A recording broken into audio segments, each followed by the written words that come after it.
Hello everyone, ආයුබෝවන්. මම රිෂි.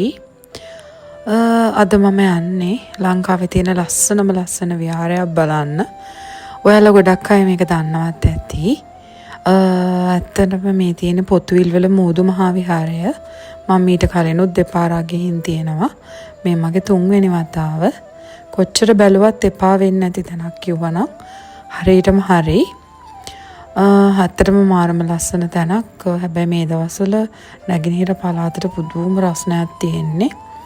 මං හිතන්නේ උෂ්ණත්වය සෙල්සියස් අංශක 34-35 වගේ යන්නේ.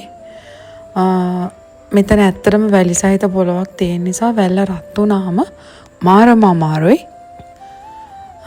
කොච්චර අමාරුවෙන් වුණත් ඉතින් අපේ කට්ටිය වැඩේ අතෑරියේ නෑ. අපි මුස්ලිම් වුණාට අපිත් ආසයි බෞද්ධ සිද්ධාස්ථානවලට. මම ලංකාවේ තියෙන ගොඩාක් බෞද්ධ සිද්ධාස්ථානවලට ඇත්තටම ගිහින් තියෙනවා.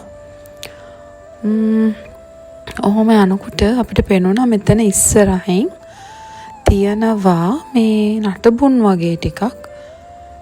නිකන් කොන්ක්‍රීට් කණු වල නෂ්ට අවශේෂ වගේ තමයි පේනුනේ.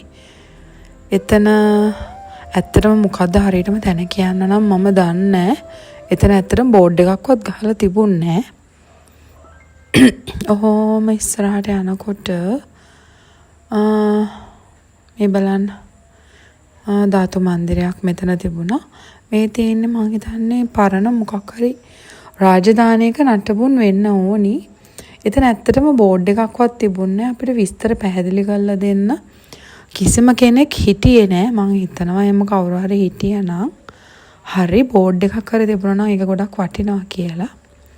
ඊට පස්සේ අපි හිමින් යනවා මුහුදු මහා විහාරය ළඟට. බලන්න කොච්චර ලස්සනද කියලා. කොහොම හරි අපි යනකොට මේ මෙතනට උදේ 10 විතර ඇති. නමුත් මාරම රස්නයක් තිබුණේ. මේ වැල්ලේ කකුල තියලා ඇවිදිනකොට මුළු ඇඟම පිච්චිලා යනවා. එච්චරටම රස්නේ. එච්චර රස්නයක් මට ඇත්තටම කවදාවත් දැනලා නැහැ. මේ තියෙන්නේ අපේ අන්තිම තැන. මේ තියෙන මුහුදු මහා විහාරය. කොච්චර අමාරුවෙන් ආවත් මෙතනට ආවට පස්සේ පුදුම සැනසීමක් දැනුණා. හරියම නිස්කලංක බවක් තමයි දැනෙන්නේ.